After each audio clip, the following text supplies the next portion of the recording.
ഇതാണ് കേട്ടോ liquid nitrogen, അതായത് ദ്രാവക രൂപത്തിലുള്ള നൈട്രജൻ. ഇതിന്റെ താപനില -196 ആണ്. അപ്പോൾ എത്രമാത്രം തണുപ്പാണ് എന്നൊന്ന് ആലോചിച്ചു നോക്കൂ. ഇവിടെ ഒരു ഫ്ലാസ്കിൽ കുറച്ച് ലിക്വിഡ് നൈട്രജൻ ഉണ്ട്.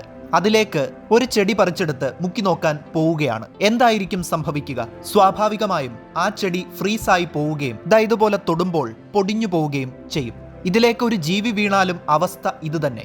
അന്തരീക്ഷത്തിലുള്ള നൈട്രജനെ ശേഖരിച്ച് ഉയർന്ന മർദ്ദം കൊടുത്തും തണുപ്പിച്ചുമാണ് ഇതുണ്ടാക്കുന്നത്.